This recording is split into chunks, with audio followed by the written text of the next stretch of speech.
स्वागत आहे तुमचं स्वप्नालीच्या नवीन ब्लॉगमध्ये। दिवसाची मस्त अशी सुरुवात झालेली आहे।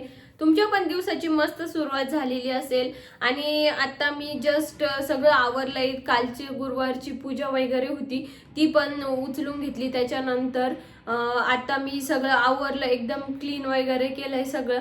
आणि त्यानंतर आता आम्हाला उद्या जायचं आहे घरी। क्रिसमसच्या मला तर भरपूर सुट्ट्या आहेत, तर बघू आता घरी गेल्यानंतर डिसाईड करू मी थांबणार की परत रिटर्न येणार आहे। तसं तर आम्ही 5-6 दिवस थांबणारच आहे आणि त्यानंतर बघूया आता काय होतं काय नाही। त्यासाठीच मी घरी जाण्यासाठी बॅग पॅक करत होते। पण ह्या वेळेस मी बिलकुलच जास्त सामान घेऊन जाणार नाही, कारण दिवाळीच्या वेळेस आम्ही गेलो ना तर अक्षरशः म्हणजे एवढ्या बॅग झाल्या होत्या ना आणि पूर्ण फुल भरलेल्या होत्या, पूर्ण एवढ्या जड होत्या ना, त्याच्यामुळे ते वेट असं राहिलंच नाही आणि पूर्ण दोरी वगैरे पूर्ण तुटली, त्याच्यामुळे बॅग रोडला पडल्या होत्या। त्याच्यामुळे माझा लॅपटॉप पण थोडासा खराब झाला होता। त्याच्यामुळे मी ह्या वेळेस अजिबातच सामान नेणार नाही। जी लॅपटॉपची बॅग आणि थोडंफार नॉर्मल असं एखादी बॅग भरेल एवढं सामान नेणार आहे। नाही म्हणता म्हणता तरी थोडंफार जास्त सामान झालं, पण तरी पण त्यातून मी जेवढं कट करता येईल तेवढं तर करेलच। जे महत्त्वाचं मेन गोष्टी आहे, साड्या वगैरे किंवा कुठं बाहेर जायचं असेल तर ड्रेस वगैरे तेच नेणार आहे। तर चला मग आता बघूया किती बॅग्स वगैरे भरतात। आणि संध्याकाळी आम्हाला थोडं शॉपिंगला पण जायचं आहे, थोडी शॉपिंग करायची आहे। तर बघू आता तिथं गेल्यानंतर अक्षरशः मला कबाडमध्ये ठेवायला जागा नाहीये। पण मी जर संध्याकाळी शॉपिंगला गेले, जर मला काही आवडलं तर मी 100% घेणार। आणि यात काहीच म्हणजे आणि तुम्ही आता बघते मी किती भरतं काय नाही बॅग्स वगैरे, आणि तुम्हाला पण दाखवते मी काय काय सामान घेऊन जाणार, किती बॅग्स नेणार। आणि आता मी पहिले ज्वेलरीचं वगैरे ते बघून घेते काय काय न्यायचं काय काय नाही। तर चला मग आता ज्वेलरीचं बघूयात। एवढं सगळं सामान काढलंय मी आता खाली, यातून बघते कोणतं न्यायचं काय नाही। मी ह्याच बॅगमध्ये नेणार आहे घरी सामान सगळं, या पाऊचमध्ये, तर यातच भरते आता सगळं। तर चला, मध्ये मी सगळ्या माझ्या ज्वेलरीज वगैरे ठेवल्या होत्या, पण ह्या ज्वेलरीची आता घरी तर काही गरज पडणार नाही। तर मग मी फक्त हे जर मला इन्व्हिटेशन आलं सपोज बर्थडेचं, तर मग मी हे ज्वेलरी ही त्या नेटच्या साडीवरती घालण्यासाठी ही ज्वेलरी नेणार आहे। फक्त हीच एक नेते आणि त्यानंतर हे पण एक घरी यूज करण्यासाठी घेऊन जाते। बाकीचं तर नाही नेणार। मग बाकी यातच मी घरी जे न्यायचं आहे ते ह्याच पॉकेटमध्ये भरते, म्हणजे पाऊचमध्ये। तर चला, हे 2 तर झालंय। आता बाकीच्या बँगल्स वगैरे बघते कोणत्या न्यायच्या काय। हे ब्रेसलेट नेते, त्यानंतर ह्या बँगल्स, हे पण एक स्टोनचं ब्रेसलेट आहे ते पण घेऊन जाते ऑप्शनल। त्यानंतर मग बाकी बँगल्सचं तर काही नाही, ते नाही नेत काहीच, जे महत्त्वाचं आहे ते। आणि कॉम्पॅक्ट, ह्या 3 कॉम्पॅक्ट घेऊन जाते। त्यानंतर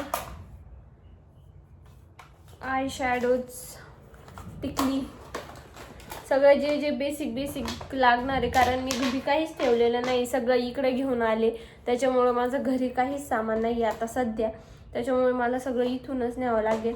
आणि इयरिंग्स आता कोणते न्यावे, मला काही बघते आता साडीवरती मॅच वगैरे होणारे जे आहेत ते नेते। इयरिंग्स दाखवते तुम्हाला, तर अगदी माझे फेवरेट इयरिंग्स आहे आणि ते कोणत्या पण याच्यावरती मॅच होते, त्याच्यामुळं मग मी हे इयरिंग्स 100% नेणार। त्यानंतर यातले कोणते बघावं मला काही सुचत नाही आता। हे पण एक नेते ऑप्शनल। 2 तर झाले सिलेक्ट। इयरिंग्स मी केले सिलेक्ट, हेच घेऊन जाते एकदम छोटे। आणि हे मी मम्मीला घेतले, तर ते तिच्यासाठी घेऊन जाणार आहे। तिला असे थोडेसे लॉंग पाहिजे होते, मग मला हे आवडले आणि तर मग मी तिच्यासाठी घेतले। घरी घेऊन जाण्यापेक्षा मी इथंच एक चॉईस करून घेते, ही थोडीशी डार्क वाटते, हीच घेते लावून मस्त फ्रेंड। आणि त्यानंतर चला,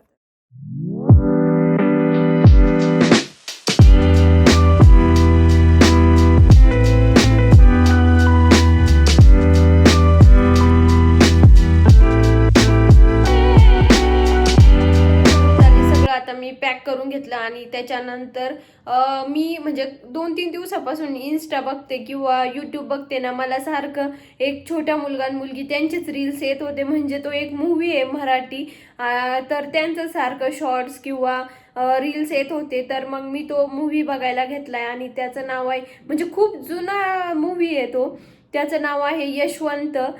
छान आहे, एकदम मस्त. म्हणजे जे यशवंत महाराज आहे किंवा बाबा आहे त्यांच्यावरती तो मूवी आहे. तुम्हाला पण असे मराठी मूवी किंवा म्हणजे मराठी मूवीचं काही नाही, पण मला ते त्यांचे व्हिडिओज किंवा रील्स बघून इतकं बघू वाटलं ना त्यांचं. जो मूवी आहे तो मराठी मूवी आहे, तर तुम्हाला पण बघायचा असेल तर नक्की बघा. खूप छान मूवी आहे, 2 तासाचा आहे. तर आता तो थोडा माझा 30 मिनिटचा बाकी आहे. मी तो एकदा बघून घेते, त्यानंतर मस्त चहा बनवते, चहा बिस्किट खाते आणि त्यानंतर संध्याकाळी शॉपिंगला जायचं आहे. तर चला मग मूवी मी कंटिन्यू करते. यशवंत नाव आहे मूवीचं, तुम्ही पण नक्की एकदा बघा. तर चलो, उद्या घरी जायचं होतं, त्याच्यामुळे माझी थोडीफार शॉपिंग करायची होती आणि त्यामुळेच मग मी टॉप वगैरे किंवा कुर्ता सेट बघण्यासाठी कोकणे चौकात गेले होते. आणि जातानाच हे चारभुजा मंदिर आहे, तुम्हाला हे माहीतच असेल, जे पुण्यात राहतात. इतकं भारी मंदिर आहे ना, तर तुम्ही पण एकदा नक्की या. संध्याकाळच्या वेळेला तर इतकं भारी डेकोरेशन असतं आणि आरती 7 वाजता असते बहुतेक, 6:30-7च्याच दरम्यान असते. एकदा आम्ही आलो होतो तेव्हा आरती वगैरे करूनच मग गेलो. त्यानंतर कोकणे चौकात आले, मस्त व्हरायटीज होत्या तिथे, थोडंफार शॉपिंग केली. आणि ख्रिसमसचं तर एवढं मस्त मस्त डेकोरेशन आलं होतं ना छोट्या बाळांसाठी, ते पण खूप छान होतं. आणि इथे कंटिन्युअस हे असतं, पण सॅटर्डे संडेला जास्तच तुम्ही शॉपिंग करू शकता आणि खूप शॉपिंग पॉईंट आहे.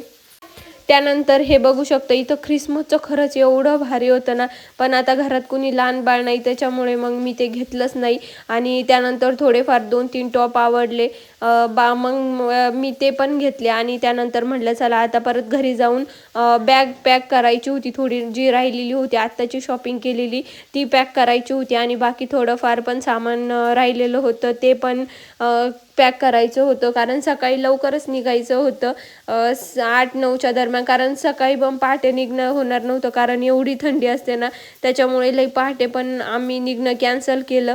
आणि त्यानंतर म्हटलं चला आता पटकन शॉपिंग आवरू आणि घरी निघूया. आणि हे इतके छोटे असे क्यूट म्हणजे बेल्ट होते ना ख्रिसमससाठी छोट्या मुलांचे. आणि आता इथेच आम्हाला 9-9:30 वाजले होते. मग घरी जाऊन स्वयंपाक बनवणं तर काही पॉसिबल नव्हतं. म्हटलं आता बाहेरूनच काहीतरी खाऊन जाऊया आणि जेवणच करायचं होतं, कारण सकाळी पण असंच नॉर्मल नाश्ता वगैरे केलेलं होतं, त्याच्यामुळे भूक लागली.